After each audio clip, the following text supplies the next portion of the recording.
Good evening, and welcome to today's BIC streams for our program on Oonga, Devashish Makhija's recently published novel for young adults, which was first released as a feature film and then reverse adapted into a gripping novel. This program is in collaboration with its publisher Tulika and the Bangalore Literature Festival. We are pleased to have with us today an eminent panel of speakers, the author Devashish Makhija with Kaveree Bamzai and Devika Cariapa, who will moderate the discussion. Welcome to you all. For some brief introductions, author and filmmaker Devashish Makhija's extraordinary versatility can be seen in the variety of genres and media he has worked in. He has researched and assisted on the films Black Friday and Bunty Aur Bubbly, and has written and directed several films that have won awards at international film festivals. He's had a solo art show and has written screenplays, short stories, poetry, and novels. Quite astounding. Kaveree Bamzai is an independent journalist. She was the editor of India Today and is the author of several books, including Bollywood Today, No Regrets, The Guilt-Free Woman's Guide to a Good Life, and two monographs in the Zuban series on women in Indian film. Babika Karyapa is an award-winning children's author. Her book, India Through Archaeology, on which she spoke at the BIC, won the Sahitya Academy's Bal Sahitya Puraskar in 2019, and she has since written three more books, including most recently a picture book, Uncle Nehru, Please Send an Elephant, on Nehru's elephant diplomacy. More detailed bios for the speakers are on our website and in the chat box. After the discussion, the speakers will take questions from the audience. You can type your questions in the Q&A box as we go along. And with that, I will turn the floor over to our moderator for the evening, Devika Cariapa. Thank you so much, Preeti. Kaveree and Devashish, it's a pleasure to welcome you all to the Bangalore International Center. You both, although virtually, we're very excited to discuss Oonga, Devashish's novel. Devashish, it's an absolutely stunning book. Thank you. You know, there were points where I couldn't take my eyes off the pages of the book. It was that riveting. There are people here in the audience. Welcome everyone, wherever in the world you've tuned in from. Just without giving too much away about the novel, I'll just sort of give them a brief idea because some would have read it, some may not have read it. So Oonga is set deep in a clash that has become a familiar story to us in the last 2 decades or so. A mining company eyes the mineral-rich region that belongs to the Adivasis, in this case, the Dongriya cones. Their pristine and ancient homelands that they have protected for centuries are grabbed and plundered with little or no compensation while they stand helplessly by.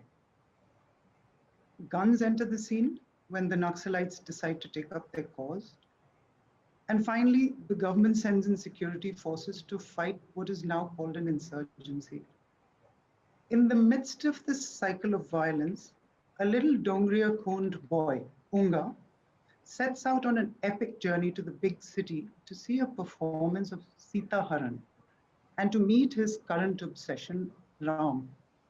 He will return as the blue Adivasi Ram, prince of the forest, to fight the evil gun-toting forces who have abducted his much-loved teacher, Hemla Didi, and now threaten the existence of his peaceful village.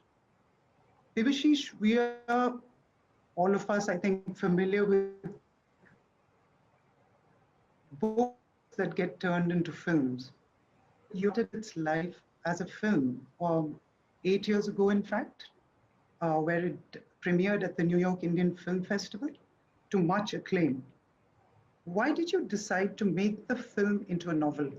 Tell us about that journey of conversion from film to novel? And did you learn or unlearn anything along the way? So the process of making a film, no, unlike what the majority of people who don't know how a film really gets made, which is a vast majority of people, there is a certain idea we have of films. Even I did before I entered the field to make the kind of films I choose to make. You think there's going to be, famous faces or familiar faces in the film.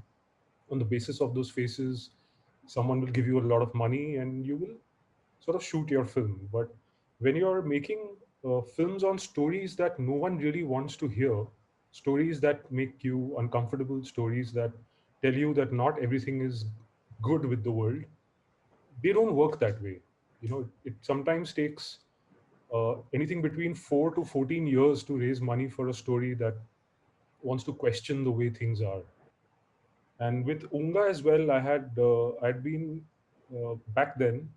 It got made by 2013, but all of this material and these questions and these thoughts and these ideas were inside me for almost 10 years before that. And I wrote many stories that I wanted to turn into films, but eventually it was this one that found us a first time small producer who was willing to put whatever little bit of money he had into making it, because there was a quotient of entertainment in the story. Now, I don't want to take away from the story's entertainment value, because there is something to be said for this magical journey this little boy goes on, because of which I can throw up the questions that the story does. But back then, I didn't really want to make an entertaining story, because when I was faced with the kind of things that I saw and the kind of things that I heard, the kind of things I researched, uh, the happy emotions don't come out easily. The only emotions that really come out when you're working or navigating such material are the darker emotions, and nobody wants to give you money to make those films. So of all the stories I had then, this happened to find a producer, and it just happened to get made. But because it didn't have the kind of resources it needed, and the kind of people who sort of attached themselves to the film as well were uh, they were struggling with their own demons and their own prerogatives. So my prerogatives and the producer's prerogatives, they didn't really match. So the film that emerged from that was a slightly compromised film, and this was a story that had over a decade of my belief systems, of the questions, all the questions that I wanted to place before viewers or readers, whether it's development, whether it's religion, whether it's how we treat the indigenous people, uh, the idea of nationalism. Somewhere, all those questions are there in this one story. I didn't want to let that story go to waste, because that film, that compromised film, was a film that would probably never reach its audiences, because it wasn't in the form that I thought it should be in. So when Tulika spoke to me in 2015 or 16, I think, and they were looking at doing a series of books on films adapted to novels, I jumped at the chance, because here was a chance to tell the story again. And then I plumbed the depths of all the material I had, which I couldn't do in the film.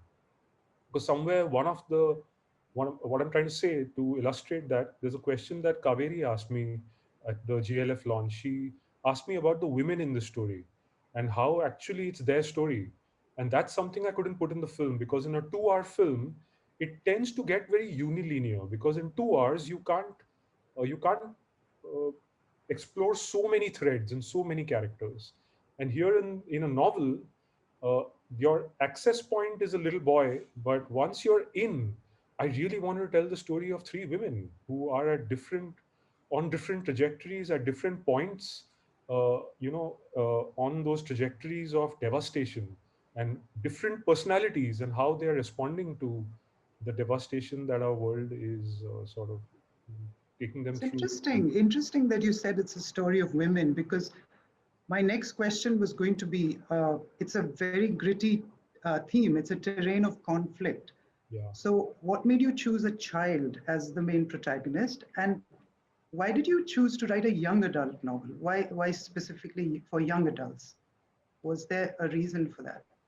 So took a leaf from the book of the Iranian filmmakers of the 1970s, 80s, and the early 90s. So they were also making films under a very, very iron-fisted fascist regime, and the kind of questions their films were posing, they could never have posed them very directly. So all the films that actually got made, and a lot of them with state funding, they were questioning the state and using state funds to make those films, had little children at the epicenter of all the things that were happening in those films. They posed those questions through very simple little motivations or desires that the little children protagonists had. Like a little boy who wants a balloon, a little boy who wants to win a race, get a pair of shoes for his little sister, a little boy who wants to find his friend's home. Those are very, very naive and innocent desires, but you follow those children through that world and how difficult it is for them to get that pair of shoes, get that white balloon. You start seeing what that fascist regime is doing to the country. So I thought there's a chance here to explore that kind of a blueprint. You use a little child and then you start posing questions that are not just for little children, that are for minds that, and for me, young adult is, people at a certain age. I'm talking to young adults as people because I don't like to talk down, and I'm hoping this book doesn't talk down either. They're at a certain age where I can incept questions, and hopefully they will go through their lives seeking answers, because my stories can't even throw up answers. But as adults, we are rather jaded. We lines are drawn, and if you're a liberal, you're always on this side of the line. If you're a right winger, you're always on that side. So you end up preaching to the choir. You're talking in echo chambers. But the minute you're talking to young adults, I'm hoping that they're open and they will take my questions and go forth and find their answers. Yeah, Kaveri, I'd like you to come in at this point. You've read and deeply engaged with the book. As an experienced journalist, and with the work you currently do as a curator for Youth Connect, with a magazine that addresses the concerns of young people, how important do you think a story like this is to the relatively privileged urban young adults who are going to be able to read the novel, given that it's in English? Right. I don't think the language is such an issue. I think what Devashish raises are questions that every young adult needs to engage with. And I think more than ever, the pandemic brought this close to home. When they looked at the, thousands, millions of migrants who were going home, did it occur to them where they had come from? Did it occur to them where they were? You know, and in this socially distanced world we live in, I read something very interesting that another young adult author said. We should not socially distance our hearts. And I think that's what Devashish's book does. And I think that's why it is so important for young adults to read it, whether it's in English or whatever language. I think they need to learn empathy. And I think Devashish's book teaches people that. It teaches people to look at other people not as others, but as themselves, to see themselves in them. And I think, whether he talks about the CRPF, whether he talks about Pradeep, whether he talks about Himla, he speaks of everyone with so much empathy that I think that is what is the most important thing. And I think that really is the thing that is most missing in young adults. Having raised two of them myself, I can, I'm unfortunately, I can say that it is true. They do lack empathy, and it really needs to be brought home. And if it needs a shock to the system, so be it. It needs, sometimes you need to confront, your darkest fears, and there's no easy way to honeycoat it, to sugarcoat it, and why should you?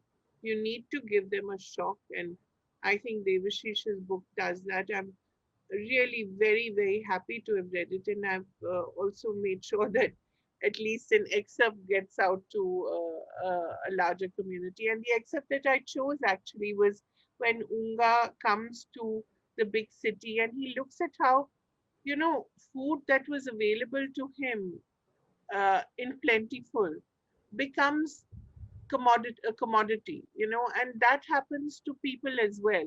And I think that for me was such a stark moment in the book, there's so much, of course, in the book to engage with, but I thought that was something that young people in urban areas are so used to seeing everything as a commodity. When they see food, which we eat all the time, when they see food from the eyes of this young boy who thinks, why is everything fried and why is everything at a price? Why can't I just pick up this pile of bananas and just eat it? It's such a stark dichotomy, and it's heartbreaking. So that for me was, there's so many ways to enter the novel. That for me was one way to enter it, and I thought for young people to know that, where does their food come from. So when they see the farmers agitation, they can understand their pain, that those are the people who are producing their food. When they see the migrants, they can understand their pain. Those are the people who grow it, or those are the people who were perhaps, running those little stalls that Oonga comes to and sees, this food being sold. Those are the people who ran those stalls, and then, suddenly they had nothing to eat. So I think, there's so many ways to look at the novel, but every way brings me back to the point that everyone should read it, but yes, young adults should read it even more. I think that's really the point. Yeah, I mean, empathy is something that really comes out very clearly in the novel. I want to come back to that point in a bit. Kaveri, the other thing is, what about the children who might see themselves in this narrative? Those who've actually suffered or witnessed or known someone who's been caught up on the part of the state, or those who appear, maybe children in, say, like Kashmir or parts of the Northeast, where they've been within this endless cycle of conflict. They've known nothing else. I think it's very important again for them to see that they're not alone. I'm happy to report that, like Devashish, there are some other writers who are looking at those themes as well. Say there's a Paru Anand who's just written Nomads Land. That's another young adult novel, which looks at Yes. Kashmiri migrants, and it looks at a hill migrant coming to another state and feeling such a loss, because it's such a loss of culture. It's such a loss of her identity. These are very important things, the question of identity, because especially in India, it gets so muddied up in religion, class, caste. There's so many identities that I think people, I don't like to use the word marginal, because, they're not marginal. They're perhaps, when they're added together, they're much more than the majority as we look at ourselves. But when you look at people who are supposed to be on the margins and supposed to be on the periphery, if they see others like them, and I think that is what is significant. A child in Kashmir, a child displaced by the trouble in Kashmir, equally so. I don't believe in these binaries. You can't have a Hindu Muslim binary as we have in Kashmir. Oh, the Pandits were displaced, and oh, the Muslims were the ones who were oppressors. There's no such thing. Everyone is a victim, and I think that's what Devashish's book tells you as well. Everyone is a victim. So whether it's, and again, the security forces.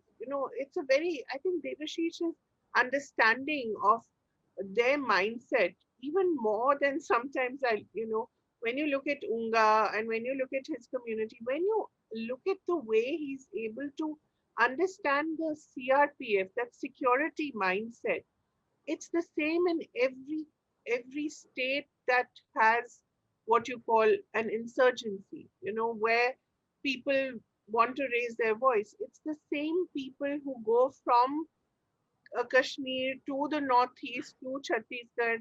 They go everywhere, and they really are seen as the oppressors. But again, the beauty of Devashish's novel is that he doesn't see them just as oppressors. looks at where they have come from as well. And they equally are the dispossessed. So I think those things, when people see that their oppressors are also perhaps as oppressed, and other people in other areas are also as oppressed, there's a kinship that develops. And I think that is the beginning of that feeling of community and the feeling of being part of a larger of something that is larger than themselves. And I think only then can something good come about.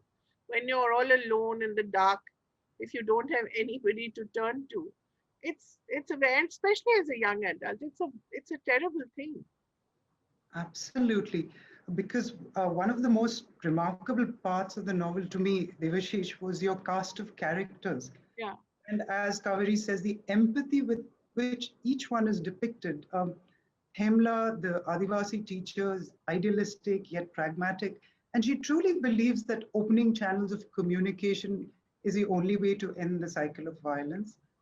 Sushil, to me, the newbie, undertrained CRPF boy, who's baffled by this role he's expected to play in quelling the Naxalites or violently pushing the Adivasis out of their land. While his own background is of dispossession from his land, it's exactly like theirs, or very similar to theirs. He's been thrown out, his family has been thrown out of their land, which is why he joined the CRPF in the first place. And then there's Lakshmi, the Naxalite leader who's taken to the gun. She's given in to the anger at the injustices and cruelty she's suffered, countering violence with violence. So they're all victims, exactly like Kaveree said. They're all victims in a conflict with no winners except perhaps the rapacious mining company, Devashish. Yes. And hence the company is faceless, because somewhere when you're like, I'm completely on board with what Kaveri said, that everyone somewhere in this kind of a situation is a victim. Yes, but some people are more victim than others. But who Yes. decides that? How do you, what is that weighing scale where you decide the measure of your victimhood? So if there is just that one large, monstrously large entity that has caused this cycle, this chain of victimhood, how do you catch one person there? So I myself, the facelessness of that company, and that the name being an India Aluminium Company and it all being represented by one big I, is because I could not really pin down that one person or that one face or one, living, breathing thing that could be responsible for such a humongous chain of victimhood. I was somewhat taken aback by the descriptions of violence and sexual assault and abusive language in the book. Was it a conscious decision or conscious choice to leave this unfiltered? Yes, it was, because even when I made the film, this was the first bits that were obviously filtered out by the producers. And there is always that fear of how ready do you think your viewer or your reader is to assimilate or process this kind of violence. But for years, yes, I was conflicted by that too, that how much do I show, how much do I detail. But if I'm talking about a people of whom I am not one, I felt I owed it to them to be able to transfer the horror of that experience to the people who are going to read the story. If I bypass that, what am I really achieving? Yes, I might be taking you on a journey of creating, awaking a little empathy inside you. But would you really be able to fathom what makes someone consider violence? And to what extent you need humanity inside you to not succumb to violence? You can only understand that extent if you know how horrific that violence can be. So I didn't want to bypass that. And yes, with Right. Tulika, Yeah. there were conversations, because to leave it almost uncensored for a young adult audience is a tricky tightrope. And here is where I don't think I would have found publishers like Tulika. No other publisher would allow me this. We just took a Absolutely. leap of faith on that Yeah. front. Kaveri, do you feel this might be a difficult reading for a young reader since you've raised two young readers yourself? Well, I can tell you they are exposed to much worse and in a much Was more exploitative way. I mean, mm, if anyone has looked at this whole boys' locker room controversy that broke out, much worse is exchanged between young adults. And if they look at something in a non-exploitative way, I mean, that's really how they should be taught what reality is. I'm glad he's done it. As mm, I said, the cheaper exploitative versions of sex and violence. There's so much out there. They're already exposed. They're so numb to it. So when they see something, when they read something that is so stark, it perhaps needs the kind of language that Devashish is using, and it perhaps needs the kind of description that Devashish is using. Let me tell you, an hour of Call of Duty is much more mind numbing than the kind of description that Devashish uses. I'm glad he's doing it. It needs a certain kind of darkness to counter the other kind of darkness that they're exposed to. So it needs that. No, I think it's absolutely spot on. I'm glad that Tulika didn't censor that bit or those bits. right. I tend to agree with that. I have to admit, I was taken aback, but as you say, there is a lot more exploitative sort of use of this kind of, Yeah, language. so it's time that they saw what it actually can lead to, because their version of violence is, so it's so bloodless at one end that Yes. it makes it so commonplace for them. Yeah. Yeah. When they see something so stark and the human cost of violence, I think it brings it home to them. So I think it's very important that it does that. It's very important that these novels address that. They Address don't that. do enough of that. Yeah. Yeah. If I may add something, so Yes. about 5 years back, I made this film called Ajji, Yeah. and Oonga was made. The film was made before Ajji, but Ajji was actually me trying to understand the feminine perspective. And so the only rape revenge films that we had seen, not Yeah. in Indian cinema but also in Hollywood, like if you pick up a Tarantino film, uh, there is a certain stylization and a certain sexification of revenge, of how the woman would respond to sexual violation. In fact, in the Indian films of the 80s and the 70s, if there is a rape scene, the gaze is so voyeuristic that you don't really feel the horror. You feel probably titillated if you're a man. So for me with Ajji, it was a mission to flip that and to transfer, and I used these three words a lot back then. So transfer the horror. The only agenda I had in Ajji was transfer that horror to the viewer. And therefore, women who get triggered by something like that, if they've had a really foul experience, I actually I beg them to not watch the film, because the film was not made for them. It was made for the majority who don't know what it feels like and sit judgment. So somewhere that stayed inside me when I revisited Unga, and I needed people to feel what Himla might have felt, to almost feel validation at some points uh, on behalf of Lakshmi, because when Lakshmi is telling Himla that they can do these kind of things to you, you cannot stay non-violent forever, and somewhere some small part of me agrees with Lakshmi. So for me to send those messages out to young adults so that they think about the horror of what that feels like to a woman. It's not about the state and the police and development anymore. It's about what you can do to a woman because you've been given a uniform and a gun. Yes. Yeah. And Devashish, sorry, Devika, I just wanted to emphasize this point, and I wonder what you feel about it, Devashish. Devika, if I may. Please go Yeah. ahead, Kaveri. Yeah. The whole idea of how violence is now portrayed, when you look at this video gamification of violence, you don't actually see any blood. Even in, your Marvel franchises, the DC franchises, the Kong versus Godzilla, all these, you don't actually see blood. So this violence becomes so commonplace, and it becomes so ordinary. Isn't that a worse sort of a worse turn to our young adults than actually to show blood and gore? Sometimes I wonder, you know. Absolutely, a violence without any consequences. No, there's no response to that violence. You Yeah, just go ahead and commit this act of violence, and that's it. It's sort of yeah. I that. wonder, Devashish, what you also feel about it, because it's so much a part of now how young adults view entertainment as well. No, it is. So when if Aji was a response to the way the brutality of a woman was portrayed, my next film Bhosle, there are two very violent scenes in that, and they are really violent. By the And way, there's a- congratulations for oh, thank you, Bhosle.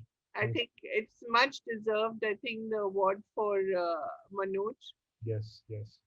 So I hope you're delighted about it. At least some recognition. no, I'm delighted for Manoj, but I'm conflicted about getting an award from this government, so I've stayed That's quiet also about it. true. Yeah. But Uh, Manoj has been yeah, he's sorry, been go ahead. deserved of it so many times before, so I've stayed quiet because I'm really happy for him. Right. But if they had given me the award as best director, I may have sent it quite back. Yeah. Sorry, I interrupted you. So I was saying that in Bhosle, so the climax of that film is a violent climax, and it's just two people in a toilet bashing each other's heads in, and I'm not held back on the gore, and that was again a very difficult decision. And I'd entered these conversations with my team, with my producers, thereafter with audiences, that you cannot show violence without its collateral. If you're seeing it without collateral, then young minds believe that violence is normal. So Exactly. I'm trying to abnormalize violence. And to abnormalize it, which is what it is, it's not normal, you have to show it in its full gory detail. Otherwise, it's going to normalize it. And people are going to think that they're going to get away by knifing somebody. It's not going to be so bad. Maybe the person will be alive. But if the person dies, that blood is on your hands. So I have to show that blood. And I never understood why we are okay not showing blood and not showing the collateral of violence. Yes, I think collateral was the word that I was looking for. There are actions without any collateral. Yeah. Yeah. So, Devashish, the novel constantly highlights the role of dialogue and communication and the lack of it between all the different stakeholders in this game of so-called development. Uh, Hemla, being the pragmatic teacher, believes that a common language will fill that gap in understanding. So she teaches the Adivasi children Hindi, hoping that they'll go into a future better equipped to fight for their rights. You've used an interesting technique in the book to highlight the schisms in language and communication. Can you tell us about that technique? So we've used, so there were three languages primarily in the dialogue. There's Hindi, there's Kuvi, and there's a little bit of Telugu. And now, like Kaveri and I had also discussed earlier, the irony in writing a book in English when you're talking about the conflict of language is not lost on me.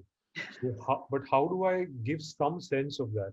So here is where actually Tulika stepped in, and it was Tulika's idea to sort of find different fonts and different typography to represent each of those three languages, so that when two people are talking and they're not understanding each other, you at least get some sense of that chaos and that some sense of that divide. But I don't know if that's enough. I still feel that maybe I could have done something that could have made you feel that more, but I don't know how else to do that with words on paper. In a film, you can. Two people talking different languages can't understand each other. You can give a sense of that. And somewhere I believe that although I rely on the written word for most of my life in my poetry, in my stories. I just find irony in that too, because I find that language is at the deepest root of all conflict is language. It's just two different peoples speaking two different tongues and therefore feeling different from each other and therefore vying for that same piece of land or that same piece of the pie. It all boils down to different languages. So how I don't we, I couldn't really find a better way to sort of illustrate I, that. I found it very effective. I mean, it took a little getting used to in the Ah, first couple of pages, but I after that it was just like, gosh, they cannot understand each other. This is like, it doesn't occur to you. It wouldn't have occurred to me that they were not speaking the same language just because it's a book in English. We're just so used to reading through yes. our books. Kaveri, this I wanted to ask you about this in particular, because despite everything that Hemla goes through, the teacher, she doesn't let go of her belief that her children, her precious students, are the future and the only hope for the Adivasis. She hopes that the future will have justice and education and fundamental rights, but more than anything, a future where the city and the village will not mistrust each other in this game of development. Do you see a time when the communication channels among the young will lead to this a better understanding of this conflict, given that they're from different points on the spectrum, ranging from the urban, largely English speaking, who are relatively, most of them are removed from such problems, to those in smaller towns and villages where such clashes are real life situations? And how important is a novel like Devashish's in this regard? Again, I think very important. And I think soon the urban elite, so to speak, is anyway, I think, a dying breed. They're either completely disengaged with the reality of India. I think they've seceded in their minds a long time ago. They've become gated minds, gated communities. They live in their own bubble. And I think the pandemic has only exacerbated that. So I think the future really does lie in what we call the small towns, but which I believe are the new urban areas. Its future lies in urbanization. And I think there will be, anyway, there is so much more movement between cities and villages. There will be much, much more of it. There will be terrible displacement. We can already see that happening. But I think out of that displacement, I'm like Hemla, I'm very hopeful. I believe something new and something good will emerge, because that really, if you look at the composition of anything these days, even something which is so difficult to get into, like the entertainment industry that Devashish is part of, I think eventually it will have to become part of the real India. You look at our cricket team, you look at our sports heroes, where are they coming from? They're not coming from your so called urban elite and gated communities. Those people, I think, have left, if not physically, they've left intellectually and emotionally a long time ago. They've left India. So I'm happy to say that I will be a minority very soon. I hope I will be the margins, and I hope they will be the center. I think it will happen. It is bound to happen. I think that's the nature of development, whether we like it or not. How brutally it will happen is the point. And I Is think the point. that is where Devashish's book and people like him matter, because if they raise this, if they raise our consciousness, if they raise the human question again and again, that is what will remind us that, urbanization and development doesn't need to be so cruel and brutal. It can also have a heart. So A I think heart. that's very important. Absolutely, the heart. Devashish, the the heart. Talking of heart, the heart of your story is really that journey that Oonga makes to. He's desperate to see a performance of Sita Haran. Hmm. Um, that I mean, when I say I couldn't take my eyes away from the page, that journey was literally riveting to me. Everything seen through that changing terrain, from his beautiful forest to the squalid mess of our cities. But the question I want to ask you there is, why did you think a little Adivasi boy would want particularly to transform himself into to Lord Ram? Why Sita Haran? I mean, what was that thought When process? the seed of this story actually is in a little anecdote I heard from the head of Action Aid in this area called Koraput that I had traveled. called Sharanya Naik. So she had, in 2009, she had taken a bunch of Adivasis who used to work with her to watch Avatar. And when they saw Avatar, right through that story, these chaps were clapping and hooting and jumping out of the seats saying, "This is our story. The same thing that's happening to us is happening to them." And they felt overjoyed that someone brought their story to screen. But then that film ends on a very happy note. And everybody leaves the jungle and gives it back to them. They're like, but wait a minute, that doesn't happen with us. So they were so demoralized by the end of it that what did they do? Why did they turn our story into that? So when Sharanya told me that, that idea struck, that nobody is representing the true story of the tribal in cinema. So I thought that this little boy Oonga, the teacher would take the kids to watch Avatar. The little boy would miss out on the journey, and then he would go watch Avatar. He'd come back as a Navi because he would get so enthralled by that image of a Right. Navi. Yeah. So when we were writing the script, we tried reaching out to James Cameron. We failed miserably. And Sony, who owns the film, really said that we're trying to make Avatar 2, which hasn't released yet. We're talking about 10 years back, but you can't use anything from the film and we'll sue you if you do. So it sort of sent us on a journey to the original material from which James Cameron probably found his Navi. He said, "What if we supplement that with the Ramayana?" And he goes sees a little bit of the Ramayana, and he comes back thinking he is that creature that he saw in that story.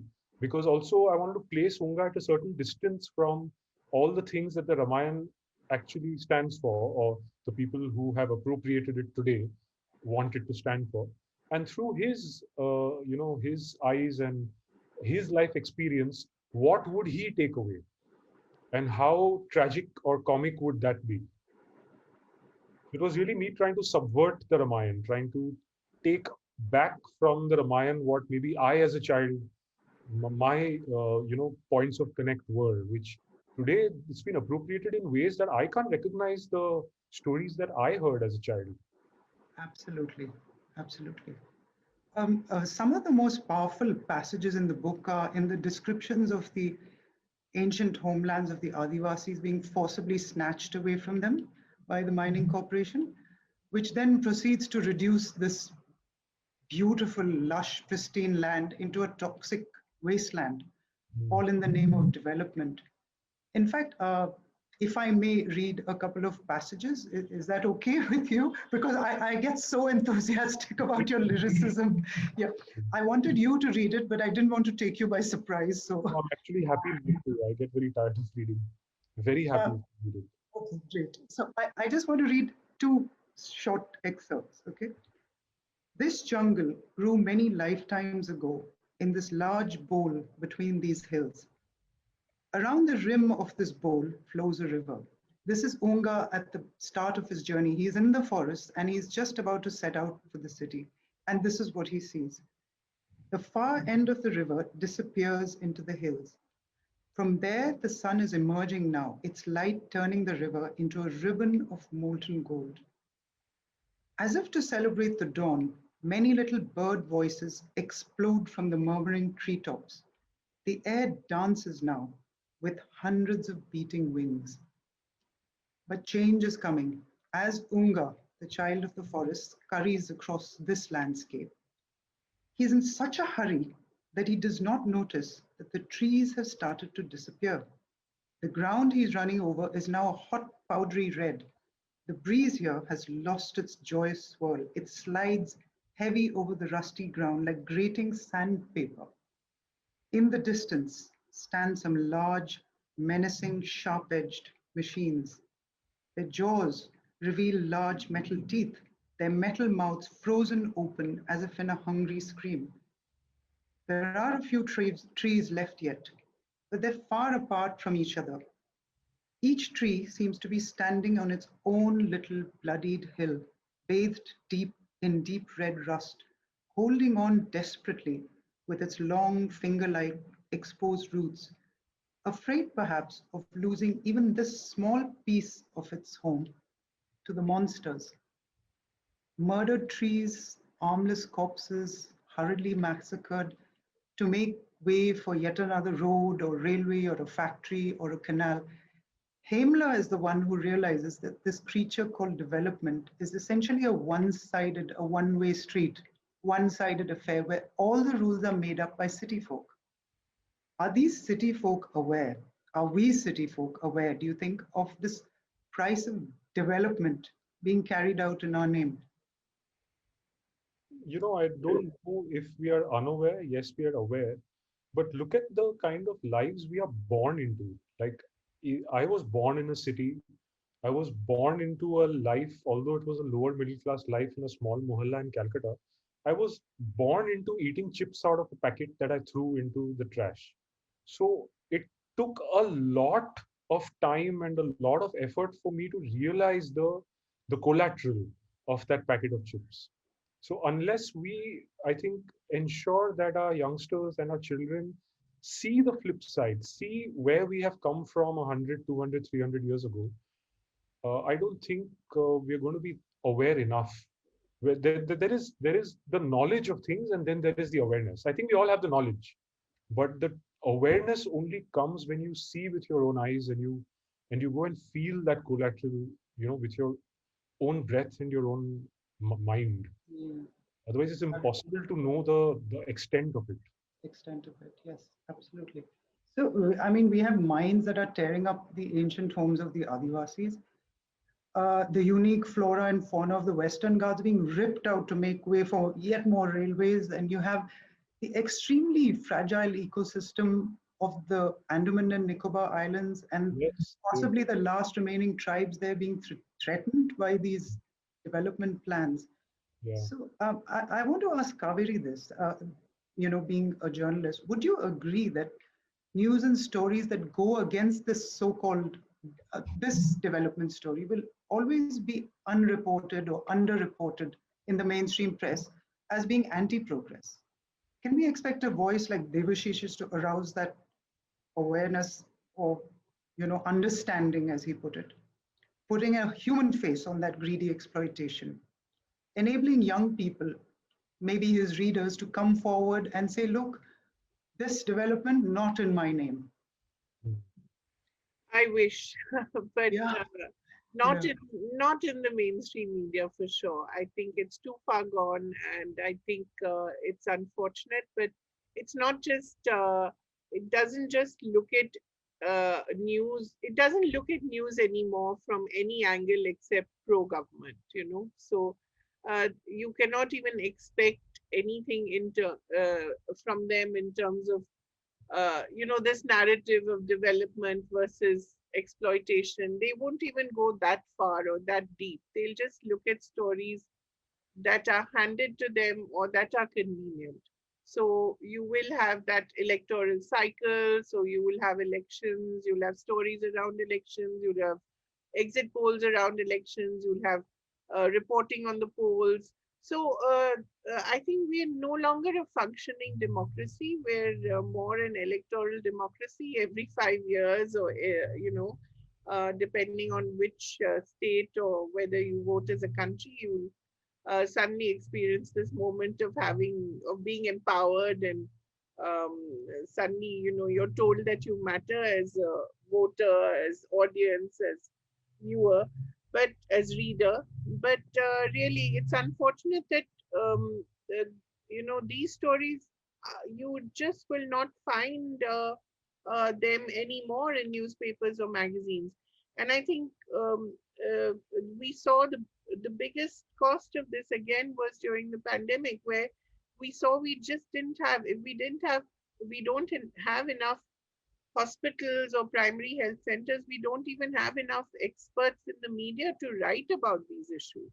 And that shows you the kind of lack of interest in the media in issues of education, health, development. These were all proper beats at one point, when I began in the profession. I'm sorry, but 30 years ago now, 32 years ago, these were actually individual beats, and you were assigned these, and you were told to cover it. Okay, even if you covered it from the point of view of the ministry, at some point, you had the awareness enough to go out like Devashish and do your own research, do your own reporting. But now, increasingly, all that is really relegated to the smaller websites, the independent journalists, and they, you have the parts of the world, or the peri networks of the world. They really are the last people who are sort of, flying the flag of what true journalism is. But I don't think you can expect it from, certainly not the television channels, but I don't think the newspapers and magazines are any better. Sorry, but having been in one for much of my life, I'm sorry to say that. Yeah, It's all I mean, become no corporatized. reason. Yes. Possibly, Devashish will add to this, but possibly the mining network that owns the mines is possibly also, possibly also owns your magazine and newspaper. So the corporatization of the media has become so intense as well. That's another reason. You won't get to hear these stories. You won't get to see them. I was in fact going to say something in 2010 or 11. I forget exactly which year. The Dongria Cone, the courts finally ruled in favor of the Dongria Cone against Vedanta. Yeah, The Dongria Cone won that case. So I remember the Times of India that day. This news came as a small little piece of on page 11 or page 12. And on the front page, the Times of India announced Anil Agarwal as the Businessman of the Year. yeah. In the Now, same edition on the same date. so how So can you all expect the more any reason, I honesty? mean, all the more reason I feel that voices like Devashish's Absolutely. I mean, are just really important, especially if young people are to get an idea of what's, the human face, as I said, of this. And I believe, Devashish, that you've told a very important story, which can and should have a far-reaching effect. Uh, now there's this sort of recently there's been this talk of who should get to tell the story. Is there perhaps the danger of Oonga being considered appropriating because you are not one of them? Is that something that's Yes, yes. come No, up to you at some point, or all the time, all the all the time. time? Even when I had made Ajji, there wasn't a single room of people when I was being part of Q&As where I wasn't at least asked once, what what do you think gave you the right to represent a woman's perspective? How much can you know? You might think that you know, but can you really know? And I always said that I am only trying. I cannot claim to know enough. I'm a work in progress. What I'm trying to do is I see a gap between the tribal and the the people in cities who don't know what the tribal is really going through. I'm just trying to see, as a person from the city, knowing I am not a tribal and never will be, not in this lifetime, can I bridge that gap, that communication gap? Can I present this perspective in my own way, in the language that the people in the city understand, so that I can make them think about it? That's all. I do not claim to be able to represent it with authenticity, with depth, with clarity, with history, because I have none of those. It's a hugely important bridge because, Kaveri, what do you feel about this whole cultural appropriation debate? Um, I think it's nonsense. yeah, It's absolute nonsense. I think everyone has the right to tell the story that they want to. And if you're doing it honestly and with as much ability as possible, I mean, it's not like you're wearing blackface and pretending to be, you know, a black American, or, it's not something like that. It's not something as silly and vicious as that. It's, you're trying to tell the story, you're trying to put yourself in the shoes of the other, and why not? You're trying to do that to the best of your ability. I think if we follow this whole, what's, I think, isn't it called cancel culture, this yes. whole idea that, if it doesn't work you can just throw it out. What nonsense. Then we'll never hear any story. There'll be no bridges. There'll be no Yeah, bridges at all. Yeah, yeah. absolutely. Yeah, yeah. But Uh, that said, I empathize with, say, a black in America saying this, or a tribal saying that they feel that their culture or story is being appropriated when it's being told by someone who is not of their culture. I empathize because of the history of violence that they come from. I empathize, and therefore I think this this discourse or this conversation has to be had with empathy, because we need to acknowledge that we are in the position of privilege. Yeah. And so it's easy for us to, actually say that, we have the right to tell our stories. We do. But if we're telling the stories of those who are not in that position of privilege, this conversation has to be done with a lot of gentleness. That's true, but we can't have a situation where we don't tell these stories at No, all. of course not. Of course not. Like, I'm not going to back down. Like, even in Yeah, all this why should you? around Ajji, I kept saying that I admit that I'm not equipped, but I'm a work in progress. Yeah. I'm not going to stop trying. Maybe my next film will be a little more authentic than this one was, but I've got to keep trying. I mean, we can't write only about what we have seen and experienced ourselves. We have to write about the larger world as well, And I mean, as storytellers, we have to have empathy. That's the basic quality. But how do you not tell the stories of other people? You Yeah, have to. well, I think it's a consequence of what the cancel culture, the woke kind of movement. It makes you so unsure and Yes. unsure of yourself. I think you have to overcome that. I agree. Of course, you cannot be so blunt as I'm being. You need to have that conversation with those who criticize you. Of course, they're coming from having actually experienced that and having actually had that suffered that. But I mean, at what point do you say no? I can't tell this story because it's not mine to tell. No, So I that tell it. point Out should of be done. respect. Therefore, Yeah, it's a conversation. My yeah, work itself is a conversation. yeah, Ends as a conversation starter. My stories don't really end. yeah. So it's all part of that work in progress. And Exactly. I think we keep sending that messaging out. It will find a way to bridge those gaps, because those gaps have also been created by the privileged. They've not been created by those who didn't have the privilege. Therefore, it's that much more effort we need to put in to Right. try and bridge those gaps. Yeah.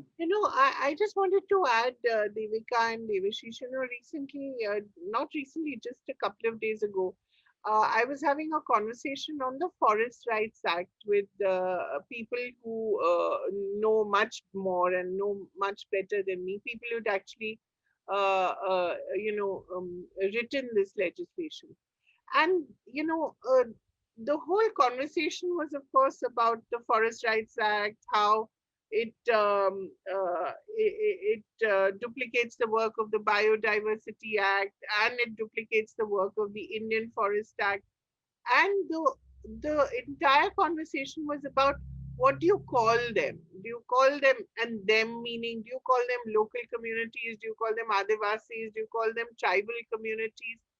I'm saying that if we start spending all our time merely in this wordplay, I mean, we'll never get around to actually telling stories. We never get around to the basics. That is, that they are being, however you want to call them, Right.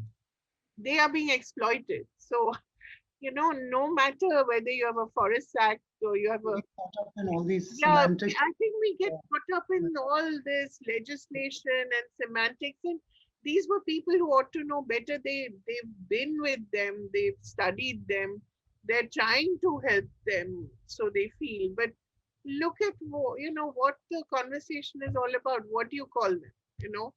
How do you govern them? It's all about how they need to be governed and how they need to be. It's almost like, it's a colonial mindset, I suppose, of taming the untamed. And also Yes. this current fascination with terminology. Yeah, See, half our energy, like people, if I'm questioning the government, I'm instantly labeled a left liberal. yeah, And 10 things that define a left liberal, four of them don't apply to me. exactly. So it's not about whether I'm a left liberal or not. It's about the questions that I have. So let's focus on the question instead of labeling me. Focus on the material. Yeah. Yeah, yeah. We're kind of coming to the end of the time we have for discussion. We'll, of course, open it to questions, but I'd like Devashish to end this discussion with a thought. Uh, do you visualize a future where all the characters in your novel are the guns, the machines, and the bleeding earth find a balance where there are no losers? Wow. I don't know. Maybe if we wherever there is in the mix, if there is this quotient of greed, no, if greed is an element, is a parameter. Mm. How can there not be loss? You will always want. It's something that Kunja says in the story, that we who give back to the earth as much as we take from it, and those who take more than they need. So need and greed, greed has sort of overpowered need in our lives. And like I said, like someone like me, I think I'm a little empathetic, yes, but I was born into this greedy consumeristic life. The 18, 21 years that I was educated, it took me another 18 years to uneducate myself and to find the things that I was doing wrong. So when it takes 40, 45 years to really understand that you're not just living a life of need, you're living a life of greed, there will be loss. And like Kaveri said earlier, I don't know if this is going to get better. It's only probably going to keep getting worse until something very big gives. Now, when or what that is, even I don't know. Right. Okay. Thank you so much, Devashish, Kaveri. It's been a privilege talking to both of you. We'll just get up some questions. Someone, someone wants to know, how did you research the Adivasi community? Ritu wants to ask you that. And what other Adivasi literature would you recommend for those seeking to learn more?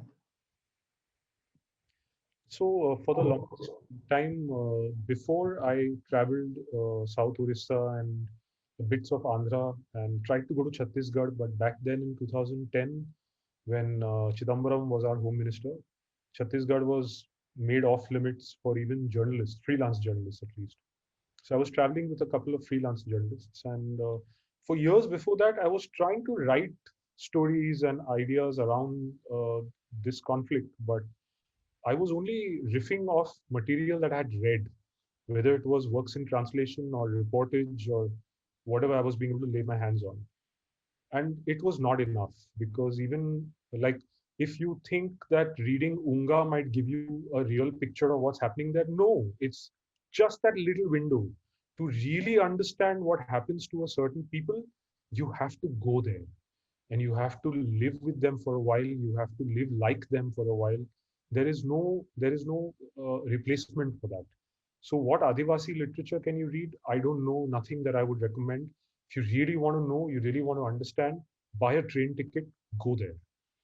When you want to know about a people, no, you'll be surprised at how those people open up to you Yeah. if you take the effort to go there. Absolutely. So much so that there were villages that we slept at different villages. We slept in the sarpanch's house or in someone's house or the other. So while we were traveling, coming from the city, you are told that the Adivasi is poor. So you see them through that. First, you see them through that lens of they are poor. Wish I could do something for them. And then you live with them and you realize that this is all they need. We are who perceive them as poor. So there was this one village where we sat through an entire night of conversations where we just asked them to speak to us, tell us what they think they need and what they think is wrong with the way the system is treating them. And in the morning when we were leaving, the Sarpanch's wife came running after me to give me a 10 rupee note, saying that you listen to us. Can we please give you something in return? I said, Wow. you fed us, you gave us a place to stay. I broke down when she tried to give me that 10 rupee note. So all I'm saying is that if you want to know, just go, and people will welcome you and you will come away much richer than you would even reading 500 books. Absolutely. Their generosity of spirit is something that, uh, is unbelievable. People Because who they're untouched by greed, that's all. And we are we too corrupt consider for poor. that. They are not poor by any means. Yeah. Priya would like to know, Devashish, how did you work at structuring the novel? Does it flow? How did you have to plan the parallel and intersecting strands, the Adivasi, the CRPF, the Naxalite, and Unga's journey, of course? And how many drafts did you go through? No, so since I had the luxury of having lived with this material for so many years, and so when you're writing such material into a film, no, a film, unlike a novel, is all about structure because you're trying to compress so much in 1.5 to 2 hours. So you have to find those what they call beats. You have to find those beats where you segue from one track to the other and you come back to this track and the story sort of progressed a little bit. So that training has been there for so many years and that material was there. So when I sat down to write this book, it was really one draft because the it had been charted out inside me over all those years of living with it, having written many drafts of the screenplay before I shot the film. So now, if you really want to know how good I am as a novelist, wait for my second book because I might really fuck it up. Because here I had the liberty of having made a film before this. So I'd lived with this material. That structure was there because of the screenplay. You're writing a second book. No, I really want to, but I'm really hoping this one does something, does well, because if it doesn't, I don't know how to commit 3, 4 years of my life to writing another book. Because in between trying to hustle for my films, I I have to really stop sleeping at night if I have to write a book, which I did with Oonga as well. Yes. Sleep is highly overrated. Tara has a Sorry, Kaveri? Sleep is highly overrated. I agree. Completely agree. I wish I didn't have to sleep. I curse sleep all the time. I wish I could do more. So Tara has a comment. She says, cultural appropriation, oh gosh, could Shakespeare not present a convincing female character because he was a man? I agree with the author that the bigger gap is between the privileged and the unprivileged, those pushed away, whether Adivasis or whoever else. Okay. That's that's more of a comment. Gurumurthy wanted to ask Devashish, why can't Oonga get released on Amazon Prime or Netflix? What is the deterrent? So I get asked this often too. Two answers to that. The primary answer for me individually is that it's a compromised film. Even if there is a chance to release it, I will jeopardize it because I don't want people to watch the film now that the book is out there. The book is really the story as I want people to read it or know it. Two, there is a misconception that the OTTs when they take your film, uh, people think that they bought your film, so you made your money back.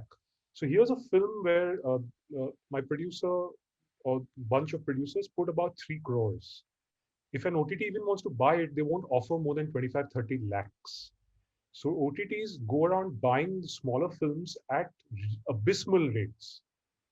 So the independent, so when Amazon, Netflix, 4 or 5 years back, when they were entering India, the independent space sort of looked towards them as these messiahs. And I had warned even then that they're not messiahs. If they don't see returns in this, they will turn their backs on us in a heartbeat. And 2 weeks back, Amazon across the world has made a public announcement saying that they're not going to acquire any independent cinema anymore. They're only interested in the big dollar stuff. So a lot of the independent films that you see on the big platforms, they get bought at throwaway rates. Those producers lose money when they sell their films to the OTTs. That's something nobody talks about. So in effect, that producer's back is broken. He or she will never make another film. So you might get it on an OTT, but that guy is finished. So then these producers hold out. They're like, why should we give it? If we are going to make such losses, I might as well sit on the film. Is that true of all OTTs, Devashish? All. Now, if you come to see an OTT like Mubi, MUBI, that actually supports independent cinema, Yeah. there is a filmmaker called Gurvinder Singh who had made a film called Chauthi Koot and Right. Ante Ghode Da Daan. They offered to buy his third film at 57,000 rupees. What? 57,000. And he refused to sell. So his film is not out there. A film called Bitter Chestnut. Right. How can you buy a film for that little? But they do. Like even my films that are on Netflix and Sony Live, I'm not at the liberty to sort of talk about them. Mind-boggling. But they were both sold at less than what they were made at. Because you need the film out there eventually. Yeah. But that same OTT will pay a 65 crores or a 35 crores to buy a Gunjan Saxena. So it's very clear where their priorities lie. So even if they want our films, our producers can't sell it to them because they lose a whole lot of money. But what if a film like Bhosle, for instance, does, artistically it's praised and it gets an award? Does that not help? Because the OTT putting a film like that out is, in their mind, they're taking a risk. Oh, They don't know where those audiences lie. Because even with a Bhosle or an Ajji, those audiences, like with a Ritik Ghatak film, you find those audiences over 5 years, 10 years, 20 years. You don't find them in a weekend. mm. But when they put out a Gulabo Sitabo or a Gunjan Saxena, they make their money back in a weekend or in a month. So they know where those audiences are. They don't know where our audiences are. So when they're taking a risk, they like to minimize the risk, but obviously. So the film really, the producers really suffer. And this is something, again, no one talks about in the open. They're like, "Arey, my film's on Netflix." But how much hit did your producer take? Will your producer ever produce another film? Talk about that too. I think we lost Devika, but Uh, she'll come back on, I'm sure. So let me ask a couple of the questions that have appeared from the audience. Deepa asks, having made Oonga the film before the book visually, were there any influences on your writing? The eye. Yes, I would say for sure, because when you start seeing things in images and sound, it's very hard to unsee them. So it was a challenge to be able to manifest that visuality of the story in a, a prosaic manner. So I think it is a very visual book, and I couldn't escape it because I've seen a lot of it in my head already. Thank you. And Ravindran asks, would you like to look at the lives of tribals of the Western Ghats, say like the people in the Silent Valley? There, there are so many stories all over India. That's why I'm saying anyone who wants to know a little more about any conflict area anywhere, just have a sack and go and come back and tell those stories. Even if 50,000 of us do it at the same time, it's not going to be enough. Thank you. And Ritu asks, what concrete actions can we take to support communities under siege? I think Kaveri could take that. Mm, I think by writing about them, first telling his story, first telling the story of why they're under siege, what happened. I think that's the first step. I mean, if we don't know something, we can't possibly do anything about it. I love the idea of what Devashish has of, picking up a haversack and actually just go and then you'll know. I think something like this should also be. I know I don't like this idea of things being made mandatory in school, but this whole idea of taking a break and going and seeing and having an experience which is out of your own experience. I think this kind of thing should, at least after 18, that so-called gap year, instead of students spending it in coaching institutes trying to swat for exams that will eventually not get them anywhere, or even if they will, at least take a month off and do this as an exercise. I think parents should encourage their children to do this as an exercise. Go out there. This whole race for internships now, which actually is really just become all about getting enough credits so that you can go to a proper foreign university. Instead of that, making something like this part of your adulthood, you know, go out there. Maybe you want to work for an NGO. Maybe you just want to go and visit a place, Yeah. see it, live there. Like Devashish said, it'll be fantastic. Just imagine that whole, you were talking about 50,000. Just think of, you know, thousands and millions of youngsters just going across the country. There's a lovely a train journey that was started some time ago, which stops at various places, which takes about 500 young people. I forget the name now, but it's a fantastic idea. we need to have many more of those, and it stops at various points. It stops at an Amul, it stops at various NGOs which are working from the north to the south, and it gives these 500 people this experience which they'll never get again, of living outside themselves, seeing things outside their own experience. I think that is a wonderful idea. Would you even think of something like a national core then, Yeah. where young people are asked to go out and do these things? Yeah, what NCC does in a way, and what SUPW classes were supposed to do in our schools. I think uh, and what NSS again was supposed to do. Maybe less structured, but more geared towards actual experience rather than just sort of stacking up credits to go to a foreign university. Where then you forget all this, and Yeah. Right. Um, Priya asks, who are your literary influences, authors you like to read, Devashish? I don't know. I always have a hard time trying to shortlist favorite filmmakers, favorite novelists, because there's no one writer or one filmmaker for that matter whose entire output is something that influenced me. There'd be that stray book, or sometimes even that stray passage from a Hemingway or a Marquez that doesn't leave you, and that stray passage sort of.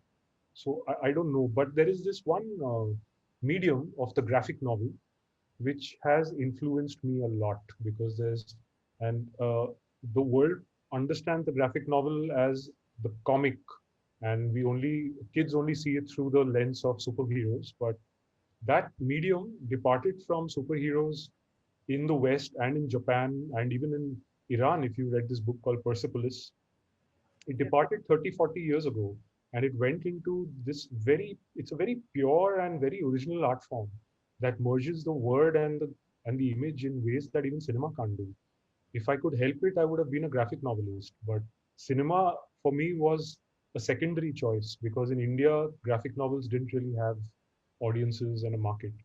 If I was born in a different country, I'd be a graphic novelist. Unga would have been a graphic novel. Well, Persepolis had a life for going from from graphic novel to film, Yeah. the other way. But yeah, that film really has the DNA of the graphic novel. It's really the book literally brought to life. That's right. Um, Yumna asks a question. As a writer and a director, how do you keep yourself open to the vulnerability that allows the authenticity to come through, rather than following the roteness of all what you already know works, especially once you've started having success as you've done? Uh, I don't know if I've had success. Somewhere I think uh, trying to work in many mediums is because my films might get that little critical acclaim, but they're not really successful. They're not really widely watched. And I don't mean this in a cynical way. I just like to not, make myself that person who sits in an echo chamber and believes that his film is being watched widely. My films are not watched widely. Like my relatives, for that matter, are not really artistically or literally inclined. So when I tell them that I made this film called Bhosle, they said, "What? Where can I see that?" So they're oblivious of my work. So I'd like to believe I'm not successful. And two, how do I achieve any kind of authenticity? Just meet your material. If you want to tell the story of somebody you are not, go out there, look for that person, live with that person, know that person, smell that person, eat that person's food, sleep in that person's bed. Research can't supplement that. Deepa asks, and this is a question for Kaveri. Since you are associated with Youth Connect, could you tell us a little about how connected young people are with the world around them? What are the things that concern them? It's a bit well, about. they're connected, but not in the way that I would have liked. Perhaps, I don't want to be judgmental. That's it. That's the worst thing that you can be among young people, and they really do take offense to it very quickly. But they are curious. Let me put it that way. And I think it's our job now to give them options that show them that there is a wider world out there. And I think whether it's young adult novels or whether it's the kind of movies that they're big on entertainment. I think Devashish knows that as well. So it's really up to us now to give them the kind of entertainment that broadens their mind, broadens their experiences, give them experiences that also broaden their horizon. So the raw material is theirs in a way. They're curious, they want to know. I'm not completely without hope there.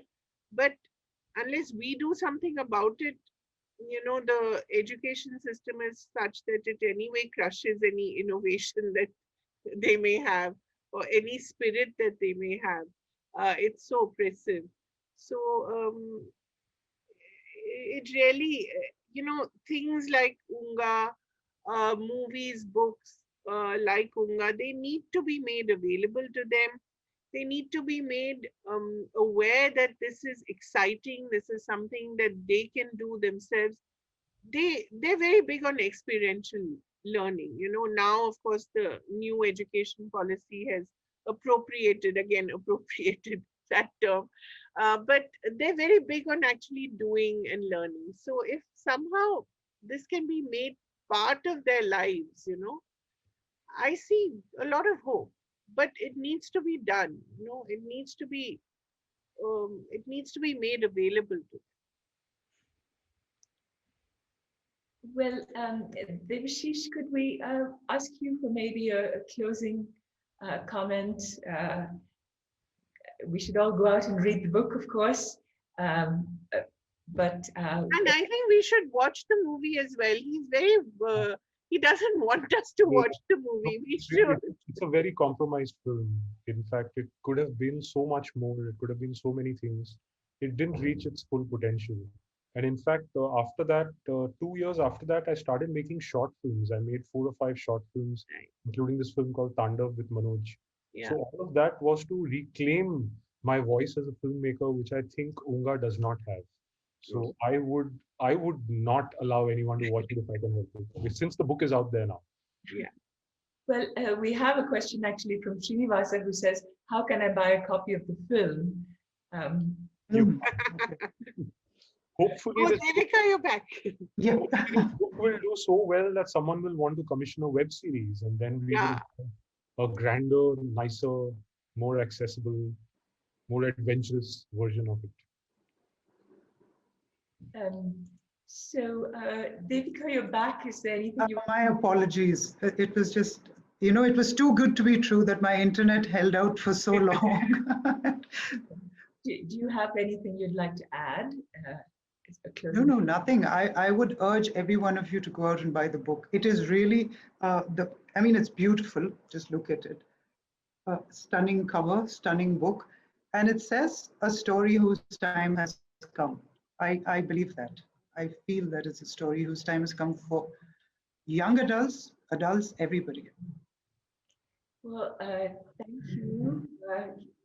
A big thank you to all our speakers for this discussion that has made it, I think, abundantly clear that this is a very important book. Oonga raises critical questions that confront our nation today, especially, I think, for young people who are our future. So thanks to our audience for tuning in and for your questions. And please join us for our next program on DIC Streams. Thank you. Thank you. Thank you. Thank you so much.